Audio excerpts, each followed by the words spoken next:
The Black Plague, a deadly disease that decimated the world over 300 years ago, back in 2019. Do you know how we as a species survived? No, Grandpa. Well, what's the next verse?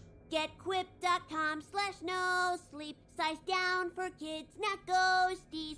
Routine, now we're all grown up. Do you understand what that means? Nope. Well, it's thanks to little boys and girls like you that we survived the calamity. Most of the adults were lost, but you little ones survived. You see, people were a bit slacker about their brushing habits back then. Sometimes they didn't even floss. Gross! It was a different time. People didn't understand that just 2 minutes twice a day could help pave the way for a healthier mouth and mind. It could ward away the black plaque that took root in their gums and spread to their brains. So they made these toothbrushes. Quip! That's right, Quip brushes. Oh, they were great. Gentle on sensitive gums, accepted by the American Dental Association, new brush heads delivered automatically, but the problem was with kids. The brush heads were too big. But Grandpa, I have a Quip brush.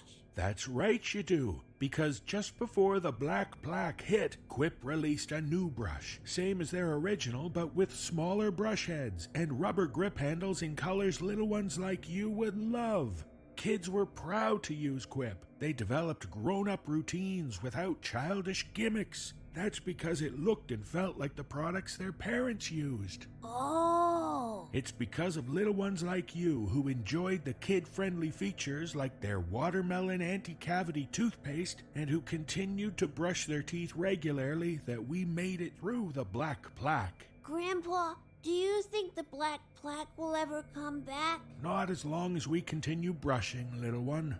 Now come on, let's sing this last verse together. Okay.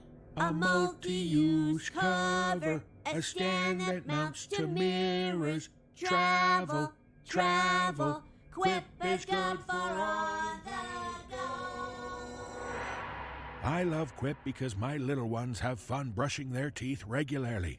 That's why I love Quip, and why over 1 million happy, healthy mouths do too. Quip starts at just $25, and if you go to getquip.com/no-sleep right now, you can get your first refill pack for free.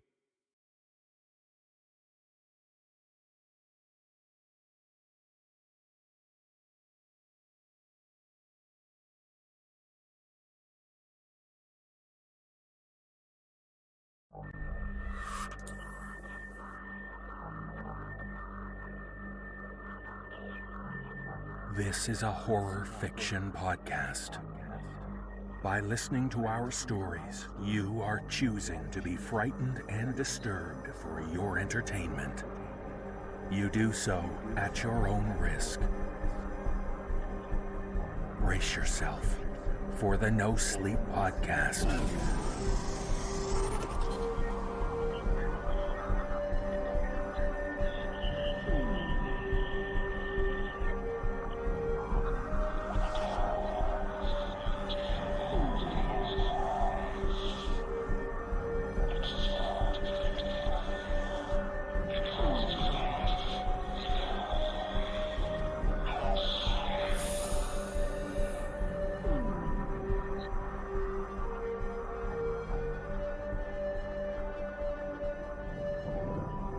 Season 6, Episode 14.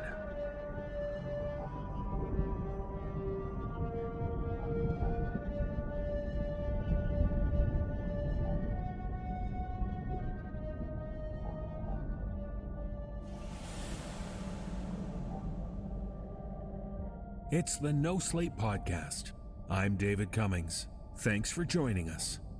On this week's show, we have 4 tales about supernatural settings and perils from the past. A Happy New Year to one and all from us here at the No Sleep Podcast.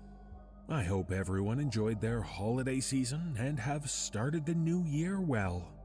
We're hoping 2016 will be a year full of fun, chills, and thrills, and we have plenty in store to keep your nights spooky and sleepless.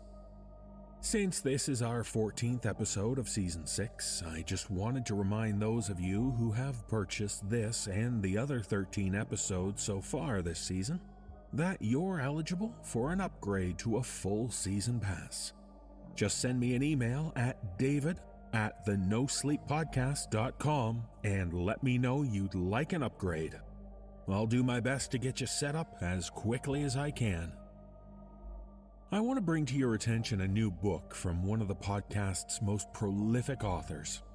You'll likely recognize the name Rona Vassilar.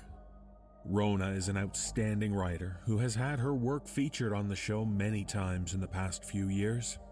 In fact, we'll be featuring 2 new stories from Rona this week to give you a taste of her excellent writing style.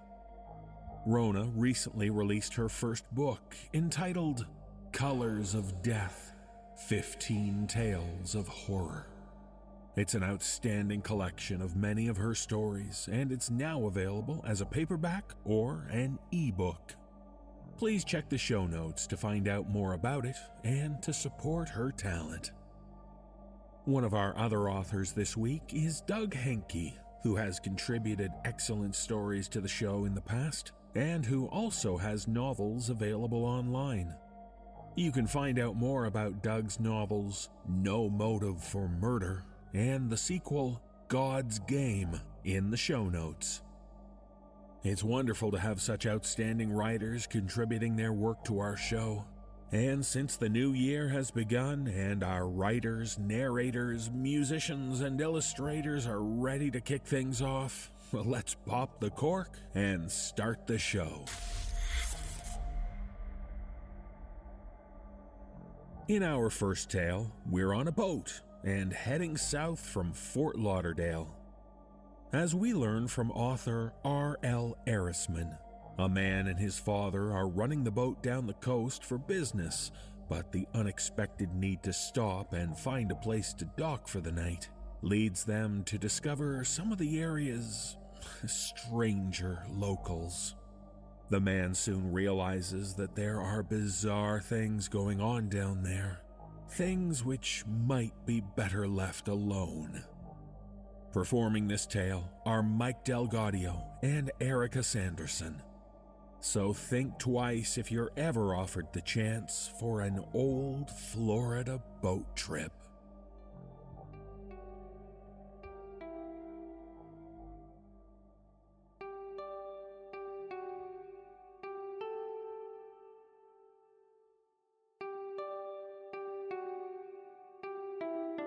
This happened about 10 years ago. I was in my early 20s then and had just returned to my hometown for summer break from college. After finals and an almost 7-hour drive from Tallahassee to Fort Lauderdale, I wanted nothing more than to go to sleep for about a week. My dad gave me a day to rest and then proposed an adventure. Usually, I would have been a lazy asshole and said maybe another time, but this sounded too great to pass up. My dad was in the boat business. He had just sold a boat to a client overseas and his usual shipper was booked. The plan was simple. We would drive the boat from its dock just south of Fort Lauderdale to the port of Jacksonville. We would cruise for as long as we could stand it on the first day and either anchor somewhere and sleep in the cabin or try to find a relatively cheap hotel with a dock. The boat was only 28 feet long, so the cabin was pretty small for 2 adult men. It had no working air conditioning, so we were leaning towards finding a hotel, but we left that up in the air in the spirit of being spontaneous. By the end of the second day, we should have made it to Jacksonville if our calculations were correct, and after staying there overnight, we would see the loading of the boat onto the ship in the morning. From there, we would rent a car and drive home, and the boat would be on its way to Europe. We shoved off just after daybreak on a warm Florida morning with a bag of breakfast burritos, a few bags of chips, half a case of bottled water, a large cooler with a 12-pack of beer and 2 large public subs, and a pint of bourbon. We headed out into the ocean by way of the Port Everglades Inlet. There was a little chop outside, but nothing too rough. I was never a morning person, but the feeling of steaming out to the ocean while the sun rose is just an unbeatable experience. I'd grown up on the water. Whatever petty problems I had melted away out there on the ocean. People call me strange, but the best damn smell in the world comes from the exhaust of an old inboard boat engine. I was glad to be home. For a few hours, I stayed on top of the small tower with my binoculars, spotting large sea turtles and various other ocean-going creatures. It was only around 10 in the morning, but I decided to crack my first beer because why not? We cruised past the Hillsborough Inlet without incident. Everything was going great, but by the time we were nearing the Jupiter Inlet, the ocean was beginning to act up. After checking the weather report on the VHF radio, we decided that we were going to have to spend the rest of the day, and possibly the rest of the trip, on the ditch. The ditch is what my dad called the Intracoastal, a waterway that stretches most of the eastern seaboard. The portion of the Intracoastal that I was used to in Fort Lauderdale was a large man-made canal with tons of boat traffic. Think of it like I-95 of the boating world. $1 million houses lined both sides, and the rich would sit outside by their pools and watch the yachts go by. But as you go north, it starts to change. After a while, the rural areas in between towns grow larger and nature starts to creep in. The waterway winds like a river, and you begin to feel surrounded by green nature instead of gray seawalls. People already think of Florida as a weird place, but you haven't seen anything until you move away from the cities. Rural Florida contains a special kind of strange that is hard to convey in words. I watched a man drift by on 2 large pontoon floats with a picnic table strapped to the top. He was puttering along with a trolling motor and was selling hot dogs for $1 each while dancing on top of the table. I kind of wanted one of those hot dogs, but my dad thought it was a bad idea. It was late afternoon when it began to rain. It was a light rain at first, and I could still make out the numbers on the navigational markers that stuck out of the water every so often. The previous owner had stripped the boat of its electronics, so I kept track of where we were by following along in the chart book I had brought along with us. We made decent progress, but as it got later, the rain started coming down harder and harder. After a few hours of inching along in the heavy rain, we had gotten pretty wet and decided to start looking for somewhere to stay the night. The only sign of civilization we had seen for a while were a few trailer parks and small rundown houses with lots of land in between them. Soon we didn't know exactly where we were because the rain had obscured my view of the navigation markers. We knew that we would have to stop soon because we couldn't see shit and would run aground if we weren't careful. At some point I realized it had been too long since the last navigation marker. Either the rain was too heavy to see them, or we had veered off the main channel and were no longer on the Intracoastal. After another half hour, I was sure we had taken a wrong turn of sorts. The chart book was soaked and started to fall apart in my hands. I cracked a beer and looked through my binoculars at a whole lot of gray. I could barely make out what looked like yet another old RV or trailer park at the edge of the water coming up on the left. My dad asked for the binoculars and asked him what he saw. He replied in a worried tone that he saw a whole lot of jack shit. He said we should dock at this trailer park coming up and see if there was a motel nearby, and if we could rent a dock slip for the night. We were soaked and could use a nice warm meal. We were in a narrow part of the channel when the engine began to sputter. We could feel the shaft lock up underneath us. Just like that, we were dead in the water. We both figured pretty quickly that something had gotten wrapped up in the prop. I didn't like the idea, but I knew what had to be done. I took my pocket knife out of my backpack and took my shirt off. I climbed down into the water of the swim platform onto the transom of the boat. The water was murky. I had to feel my way under the boat to the propeller. I could feel a rope wrapped tightly around the prop and started cutting it loose. Once I had cut the rope free, I noticed that it was attached to something on the other end. I gave it a tug and realized it was tied to a branch that was about half a foot underwater near the edge of the channel. I wondered what the other end was attached to. It didn't make any sense, but the first thing that came to my paranoid mind was a booby trap. Or maybe just some jackass kids looking to fuck up someone's day. My dad fired the engine back up and we continued up the channel. The trailer park up ahead didn't seem to have any docks with an actual seawall, so we pulled up as close as we could and hopped off with some dock lines and tied up to a nearby tree. Some locals were walking toward us now, and the rain was clearing up just enough to help with the visibility a bit. There were 3 of them. The sight of them gave me goosebumps and made me wish I hadn't watched Deliverance a few months ago on cable. It was strange. I noticed that they all had cauliflower ear, an affliction that was usually only seen in career boxers and wrestlers. Too many blows to the ear without proper medical attention. I also noticed the SS Thunderbolt tattoo peeking out from under one of their collars. The fuck y'all doing here? It was the one in the middle, being all friendly and such. We briefly explained our situation and asked if there was a motel in the area. They turned their backs to us and talked amongst themselves for a moment, and then one of them told us that they would show us to Savannah's place and that she ran a bed and breakfast. Once we got there, I was skeptical as to whether this place was an actual bed and breakfast. No signs, no nothing. Authentic old Florida experience. He patted me on the back as he spoke through a shit-eating grin. It was an old 2-story house in questionable condition. I heard the hum of a generator, and at that point noticed that there were no electric poles anywhere. We were more isolated than I thought.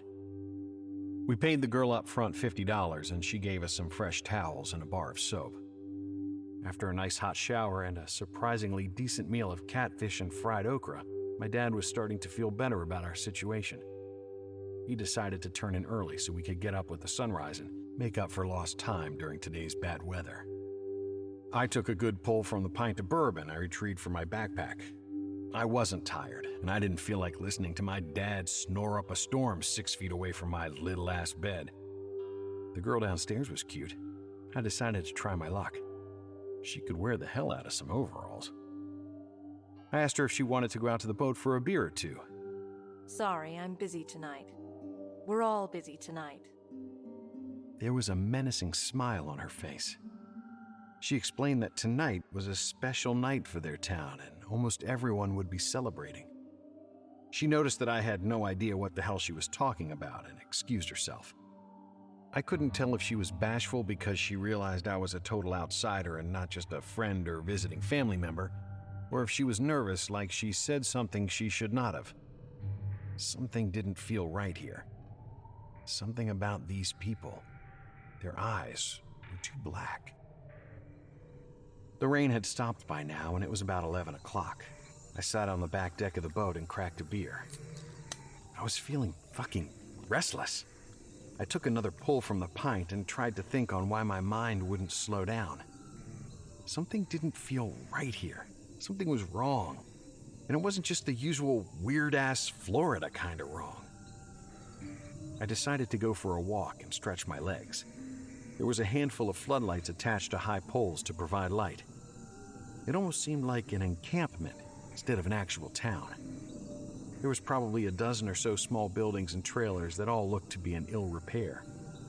One off to the side housed a handful of generators with extension cords running in every direction to the various other ramshackle buildings. I walked the entire perimeter of the area, probably a few miles worth. A few things bothered me. One, where the fuck was everybody? It was late, but there didn't seem to be any evidence of anyone nearby. And yes, I peeked in a few windows. When I start to get a good buzz going, I like to explore. Can't say it hasn't gotten me in trouble a few times, but it is what it is. The other thing that bothered me was that after circling around the whole place, there was no road leading out. I saw a few old pickups and a couple dirt bikes around, but no streets, no signs, and no roads. We were surrounded by Florida wilderness on all sides. I then walked to the water where there was a houseboat tied off to some trees. There were branches all over the roof, and it looked like someone tried to camouflage it. I peeked inside and immediately got a clearer picture of what was going on. There were a few shotguns laid out on the table inside, and they had what looked like a science experiment going on in the kitchen.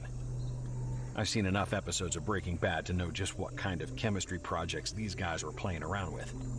There were buckets with tubes coming out of them and beakers with various chemicals and all the other usual meth-making accessories. In my mind, I now determined the situation to be officially dangerous. I would go back to our room and let my dad know what I saw.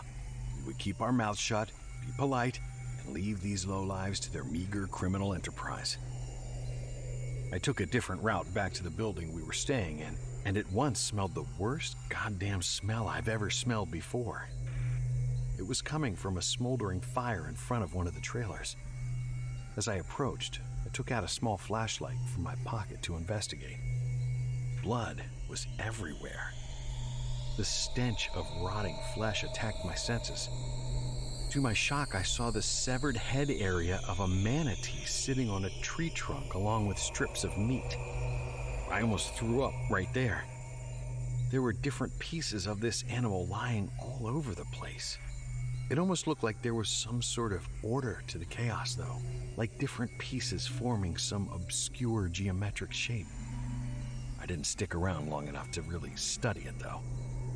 I took another swig of whiskey and walked just a little faster towards our building, muttering to myself, "These fucking degenerates are eating a goddamn endangered species."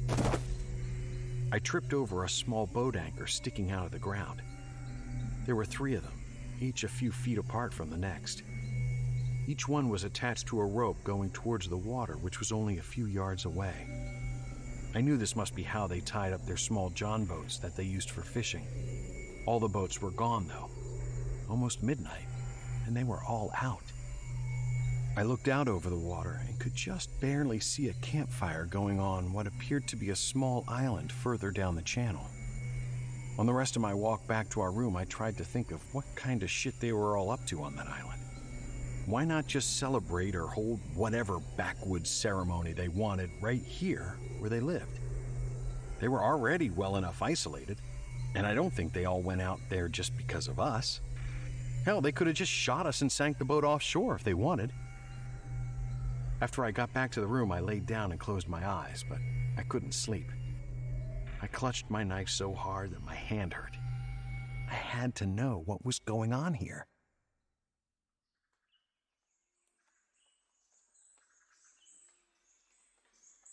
A little after 6 in the morning, we went downstairs and were greeted with a smile and hot scrambled eggs, steak strips, and grits.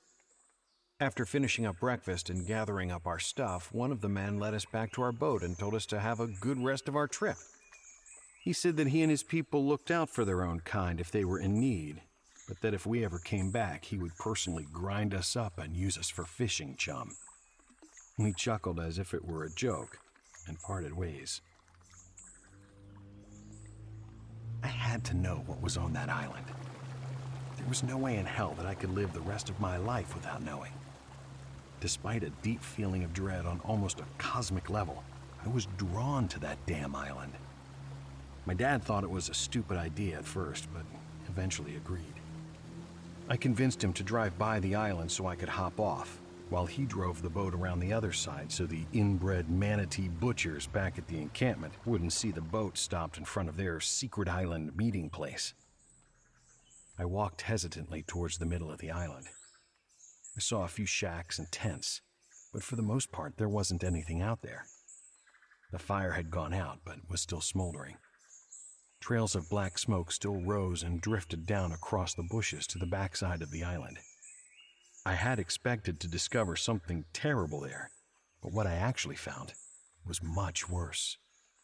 I thought possibly there would be more manatee carcasses or some other weird animal sacrifice. Hell, I even mentally prepared myself to find human remains or a giant meth factory. But there wasn't anything like that. There was a structure, built out of sheets of plywood and aluminum siding. It was roughly 15 feet long by 15 feet wide. A sheet of plywood on hinges acted as a door on one side of the structure. I approached slowly and with great caution. As I got closer, I heard a voice call out to me. I knew you wouldn't never leave here without knowing what was what. I walked around the corner of the structure to see the big guy with the thunderbolt sitting on a long chair and smoking a cigarette. He spat on the ground and looked up at me. Sometimes people just got to know. It calls to them. For others, they could stare at the damn thing all day and it wouldn't do shit. I think it's been a calling to you. Am I right, you slick little Yankee shit? I was born in Florida, you asshole. Not this Florida, son. Not this Florida. He rose from his chair and flicked his cigarette at me, and it bounced off my chest. Well, you might as well go on in now, son. He motioned to the door with his hand, and to my surprise, he turned around and started walking away. He kicked over a bucket and called it a motherfucker and spat on the ground again before I lost sight of him through the bushes and trees. I pulled open the rickety door and entered the structure. The inside of the structure had a dirt floor. There was a circular hole in the far corner of the structure leading down. There appeared to be a wooden ladder propped up against the side of the hole to allow easy access to whatever was further below. In the middle of the room, on the floor, there was an object. There was a gray bedsheet draped over it. I knew that the key to everything was under that sheet, and I carefully removed it to get my first glance at the thing. The object was about 3 feet high by a foot wide. It was a black rectangular-like thing. There was writing etched into every inch of the thing in a script I had never seen before. Being an anthropology major, I've studied many old languages, and this was not among them. It was extremely polished and reflected like a mirror. It seemed to be emanating some sort of phosphorescence, and for roughly 2 feet around this thing, everything was a bit hazy or in some way distorted. It's hard to explain because my brain had a hard time registering what I was seeing. I could see this thing perfectly, but the area around it was blurring in and out in a pulsing type of motion. Then shit got even weirder. Right there in front of me, nature started to fucking glitch out. The thing continued to have its hazy pulse, but every few seconds there was a zap and a flash, and the whole area just, I don't know what I saw. I don't think I'll ever be able to explain it, but there it was. The matter in front of me, sliding and melting around and then instantaneously reforming itself in a bright flash. Along with all these flashes, there was a sensation of lightning in my brain, an extreme, sharp pain inside my temple that made me collapse to my knees and just stare at the absolute mind-fucking horror playing out in front of me. There was a low buzzing sound that made my eardrums feel like they would soon blow out. Somehow, I made it back to my feet. I tried to physically twist my head away from looking at the object with my hands. I know it didn't want me to leave. It was consuming me. I could see matter entering the object, but not returning. It wouldn't let me turn away. I felt myself leaving this world. I wasn't afraid of death so much as I was afraid of where this thing was taking me. My mind flashed with images and sounds that my brain could barely compute. I could feel blood running from my nose and my ears. I could feel a dead city on a plane of pitch-black existence with endless, towering structures built of pulsing organic matter. I could feel the stench of the place, and it was unbearable. The sensation of rotting flesh filled my nose and throat.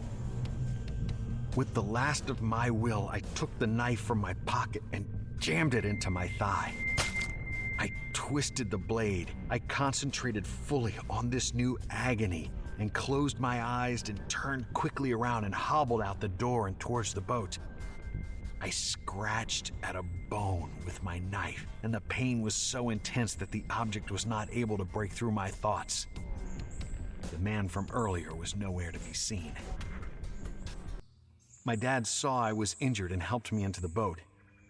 I was drifting in and out of consciousness as my dad throttled up the engine, opened the boat up all the way, and went out the next inlet and cruised 10 miles offshore before turning north. We wrapped up my leg and I slept for the rest of the day. I didn't want to think about the thing that I saw. I told my dad I had found another cut-up manatee near the fire pit and that I fainted and hit my head on a rock, and the knife accidentally jammed into my leg. I didn't think anyone would believe my story. I didn't sleep for a week and finally decided that I had to do something, even if it was a small something. I put in an anonymous phone call to the FBI field office in Miami from a payphone. I told them there was what I thought was a domestic terrorist militia living out in the middle of nowhere with dangerous technology that couldn't be explained. I tried to play up the terrorist angle in hopes that they would find it more credible than a report about a devil cult or some such bullshit. I told them about the area as best as I could guess by looking over the maps when we got home. 4 days later, I saw on the news that a dozen people died in a meth lab explosion during a raid conducted by federal agents. The area reported was a little north of Cape Canaveral and Kennedy Space Center in a small rural township called Oak Hill. I knew a dozen people couldn't even fit in that small houseboat that they were cooking their shit in, so I guess the feds just went down there and wiped them out. The cloud from the explosion was reportedly 100 feet high.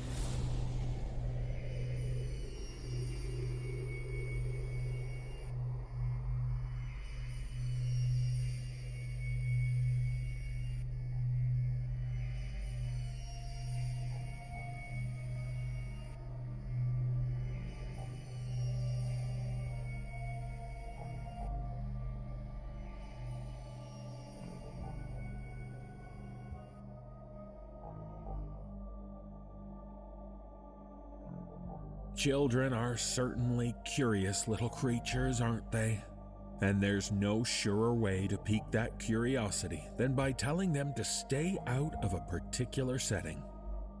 As we hear from author Rona Vassilar, a farming family has an old building on the property which the children are strictly forbidden from going inside. Just a safety issue, right? Well, there may also be other reasons which make the place somewhere to avoid. Performing this tale are Jessica McAvoy, Jessie Cornett, and Erica Sanderson. So for heaven's sake, would you listen to your parents for once and simply stay out of that old chicken coop?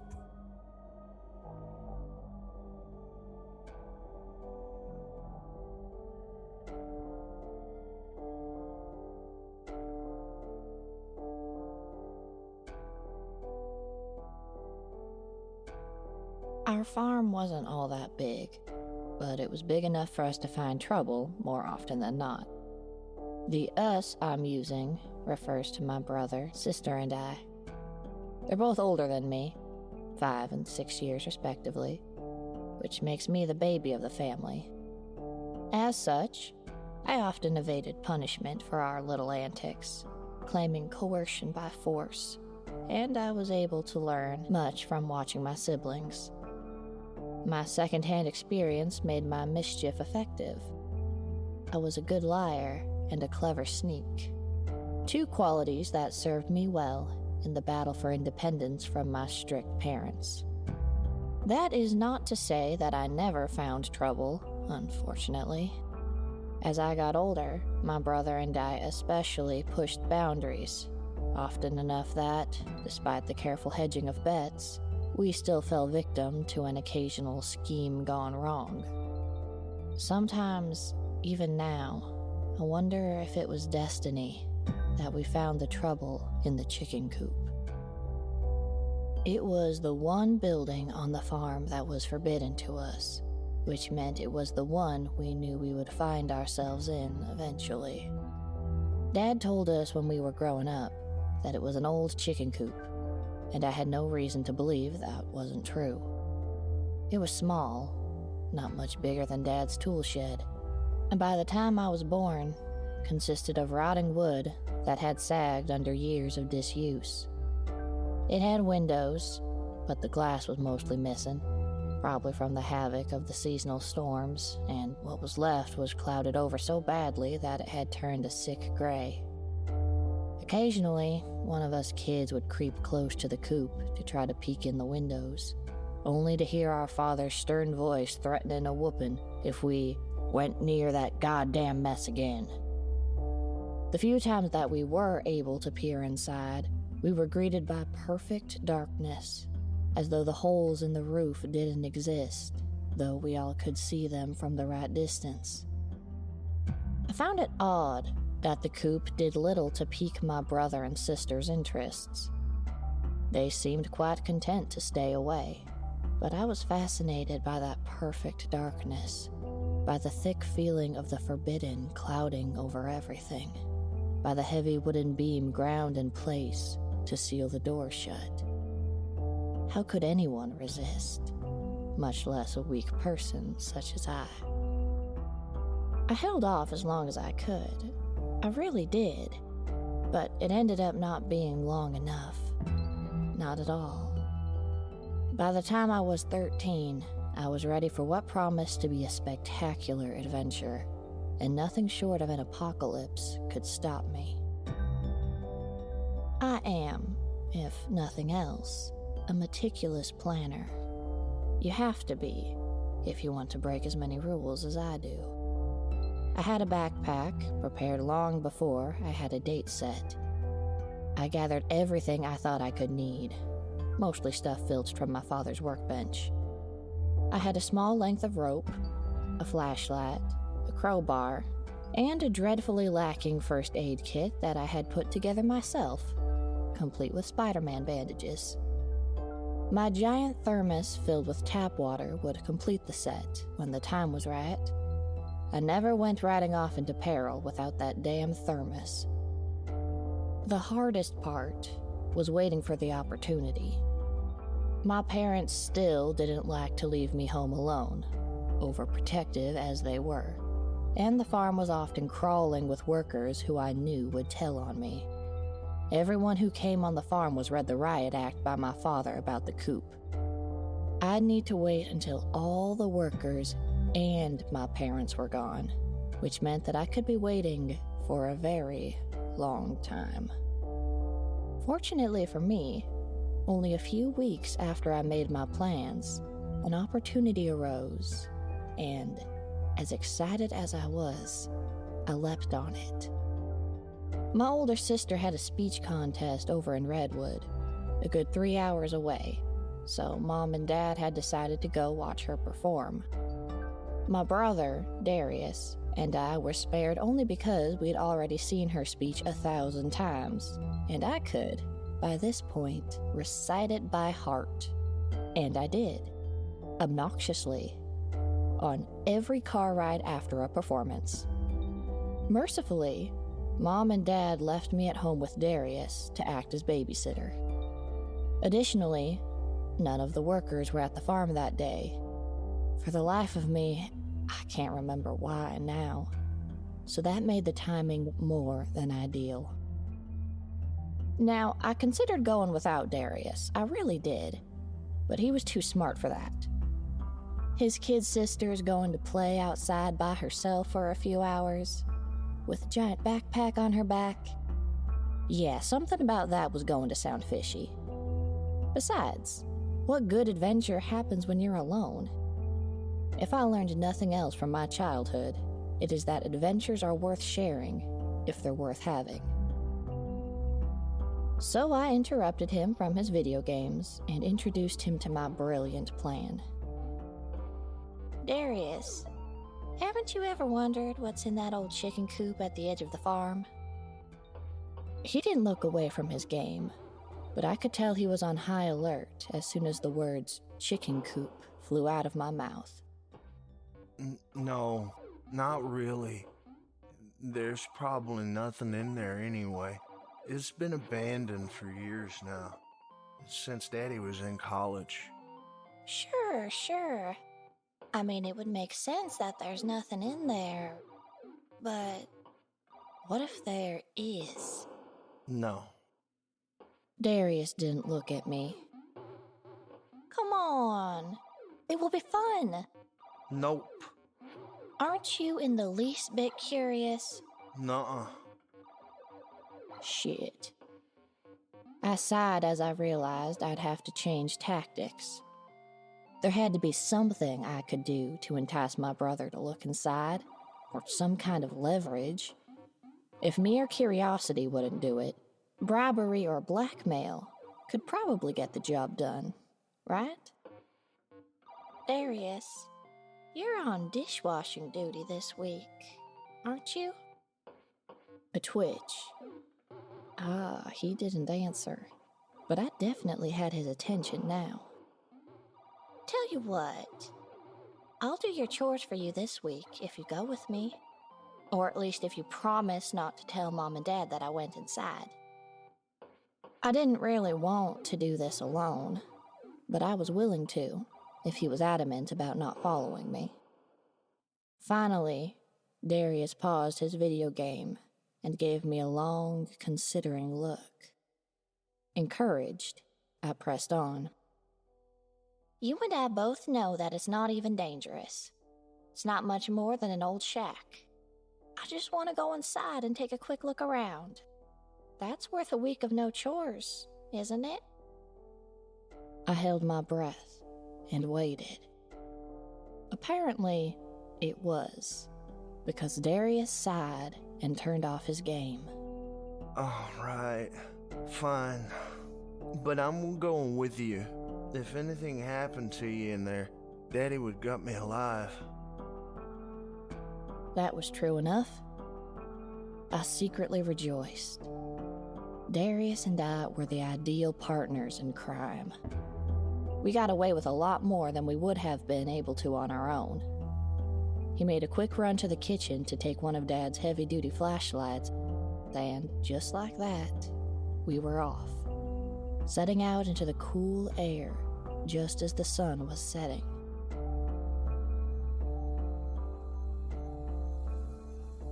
There was something darkly beautiful about the chicken coop at night. The wood was black with age, standing in sharp relief against the dark blue of the fading sky. The clouded windows were almost luminescent under the few strong stars that had already made their appearance. It was strange, the way the darkness seemed to breathe life into the little shack. The way it festered like a crown jewel among the weeds that ensnared it. It was disgusting. It was breathtaking. And I was going to conquer it. Well, we were going to conquer it, I reminded myself, as my brother stood next to me. Are you sure you want to do this? There was an air of uncertainty in his voice, and if I didn't know him better, I'd think he was scared. But no, he wasn't. He was finally excited by the prospect of seeing what was hidden away in that coop, and he was only nervous that I would back out at the last second. As a response, I marched towards the door. Come on, or are you chicken?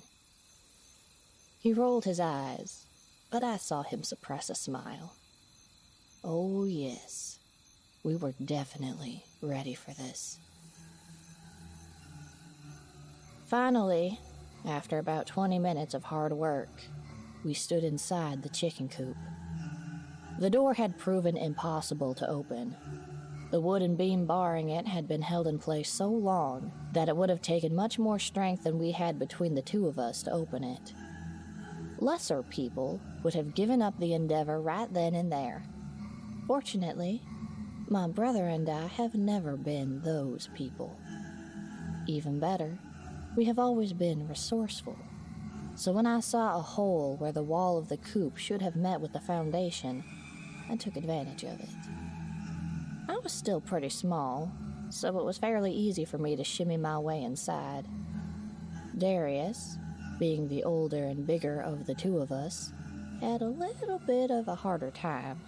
But after much panting and a little swearing that he hoped I wouldn't hear, we found ourselves inside of our long-awaited quarry, staring at our surroundings like it was the lost city of Atlantis. For us, I suppose, it was. Without our flashlights, we couldn't see anything, which only enforced the strange aura this place gave out.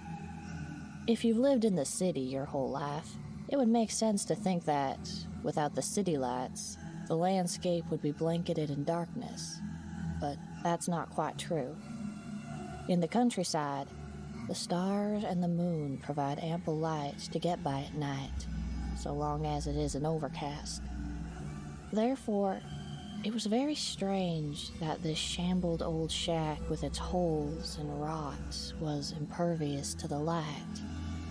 I'd noticed it before, but this was the first time I was embedded in it, surrounded by it, and it took my breath away. In a good or bad way, I couldn't quite tell yet. Darius switched on his flashlight as I fumbled through my bag searching for mine. I didn't pay much attention or even notice until he said, Greta? "What?" I mumbled, my fingers finally grasping around the stem of the thick black flashlight as I yanked it from my bag. When Darius didn't answer, I looked up and gasped. Darius had turned on the flashlight, and I had expected the powerful beam to erupt in the room, casting sharp shadows and bleeding white light into everything in its path. But it didn't. The beam of light was self-contained. It traveled as though through a tunnel, illuminating the small circle of whatever it touched on, but it didn't shed any more light than that. So while Darius swung it around the room, the circle of light dancing over bits and pieces of objects we couldn't begin to discern, everything else was still pitch black. Fucking weird. A shiver ran through me, because Darius never used that word. I turned on my flashlight, only to be confronted with the same results. Just that tiny beam of light that couldn't seem to slash through the rest of the darkness. My right hand unconsciously snaked out towards my brother's left, and he surprised me by gripping onto my fingers without any teasing or complaining. Apparently, he was just as freaked out as I was. Let's stick to the walls. Something about this place demanded a hushed voice, and he could feel it as well as I could. Let's start on the left. Put your hand out and keep in on the wall. We'll go slowly. I nodded, forgetting that Darius couldn't see me in the dark. He was brilliant sometimes, or at least much more clever than I was. I inched towards the left-hand wall, pulling my brother with me, searching for the feel of the moist wood beneath my fingertips. Eventually, I found it. I pointed the flashlight in front of me, and it fell on the opposite end of the coop, illuminating what looked like a shelf.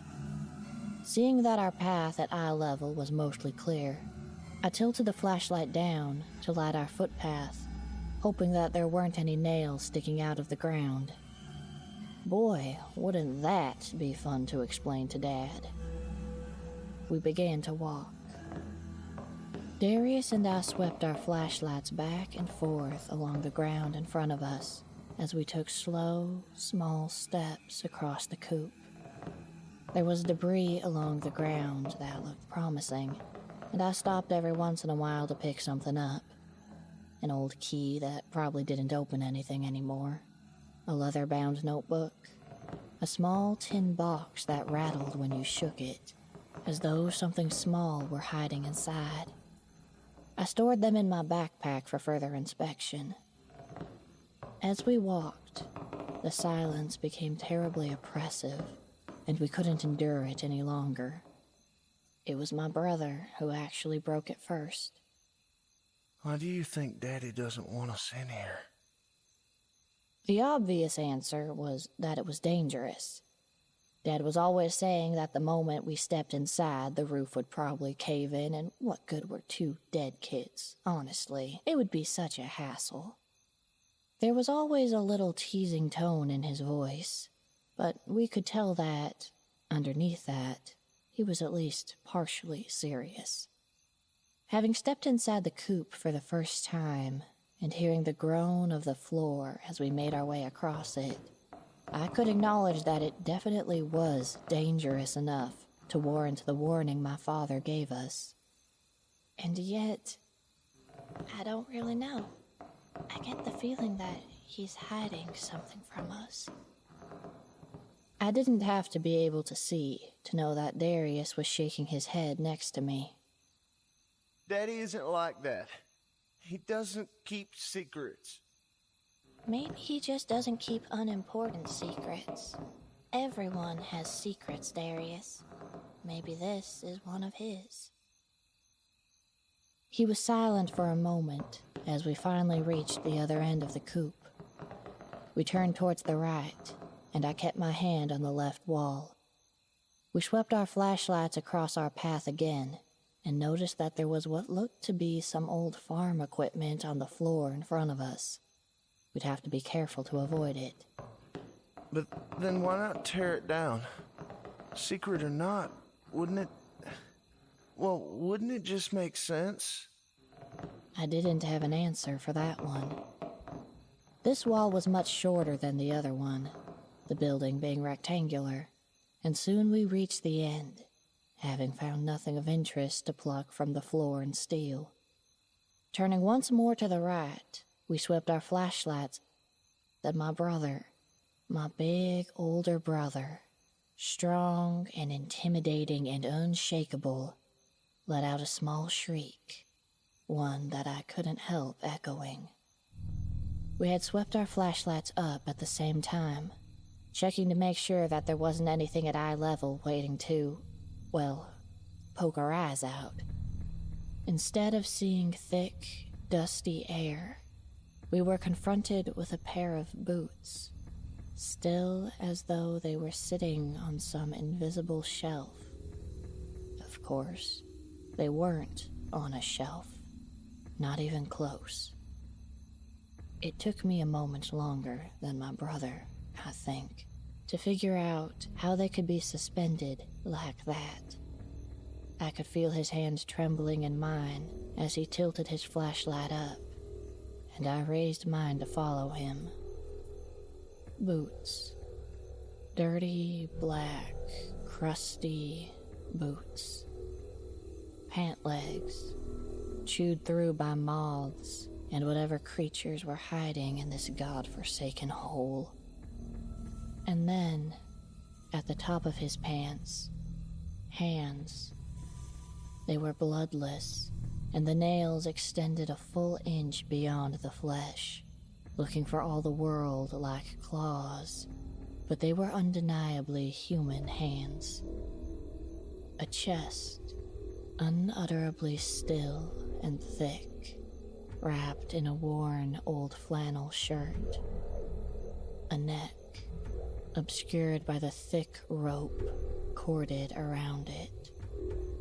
And finally, our lights reached his head, his face. Pale like his hands. The skin was leathery and sagging from his bones, as though it had hung there for entirely too long and wanted to break free of its restraints. Lips hanging slack, a large purple tongue pushing its way out. Even in the darkness, I was sure that I saw something wriggling inside that mouth, and I shuddered. Wisps of white hair that trembled as though in a faint breeze, although there was none. No, everything in that room was completely still, completely frozen. And those eyes, oh God, those eyes. They were like nothing I'd ever seen before, and yet they were so familiar. Brown like my father's, but the warmth was drained out of them. They were bloodshot, so much so that I couldn't see any whites in his eyes, only damning red. And the longer I looked, the more convinced I became that he was staring right at me. Oh yes, I knew those eyes from somewhere deep inside me, they called out. A few moments before, my brother had a death grip on my hand, but I found myself quite easily leaving his grasp as I stepped towards the body. He gave out a choked, whimpering sound behind me, but I didn't respond to it. My eyes were connected to the eyes of that corpse. I couldn't let go of that gaze long enough to watch where I was walking. I had to pray that there wasn't anything dangerous in my way. As I walked towards the body, my suspicions were confirmed. Those eyes, those dead, bloody eyes, were watching me, were following me, were holding me hostage, and I was doing exactly what they wanted. I stopped in front of the body. Somewhere in the back of my mind, I heard a strange creaking sound. I heard my brother saying something, but I couldn't quite make it out. Not with those eyes screaming in my head. Without really understanding why, I reached out towards that pale hand that was just at my eye level. Our fingertips touched, just so. The next moment was unexpected. The creaking turned into a cracking, breaking sound. The beam that the rope had been attached to snapped, and suddenly, the body was on top of me, crushing me. I heard my brother scream, but I couldn't find it in myself to respond. All I was aware of was the cold, the goddamn ice cold of that body. It was seeping into my blood as the corpse pinned me to the ground, the heavy body damn near suffocating me. Its face was just above my own, and with horror, I could see that there indeed was something moving inside that mouth. When I thought it couldn't get any worse, the cracking sound was back, and the floor gave out from beneath me.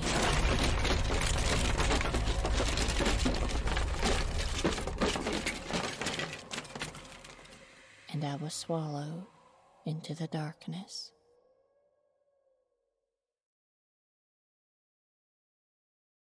When I woke up to the blinding white light, I was sure that I was dead. After all, my last memory was being pinned by a corpse as the world fell away from me. It would seem logical to wake up in the afterlife after something like that, wouldn't it? In actual fact, I was in a hospital, the Wilbur County Hospital, as it were, and I wasn't alone. My mother and father were there, waiting for me to wake up. They were incredibly relieved when I did, but even in my disoriented state, I could see the flash of anger and something in my father's eyes. Shit, we've been found out. That was really the only thought I found myself capable of having for the next few moments, as my parents called the nurse in to check on me. As the nurse checked my IV and took my pulse, I wondered if they were only waiting for me to get better, so the beating I was sure I was getting would hurt all the worse. Is Darius okay? My mother nodded, and my father stared at me intently. Oh yes, Darius was fine, for now. But both of us were going to pay. I was sure of that.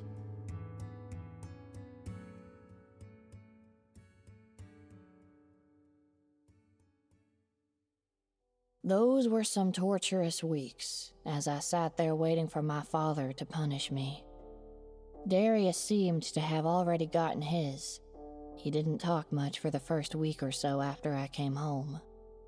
Dad didn't treat him any different than usual, but Darius was still jumpy. That made my heart sink. I was sure that, as soon as I was feeling better, I'd be getting what he got 10 times worse. So, when my father called me to help him in the tool shed, I hesitated. I knew that running away wouldn't help anything, But I had the urge anyway as I followed him, my heart sinking into the pit of my stomach. I wondered vaguely if fear could actually kill a person. I almost laughed at that. No fucking way.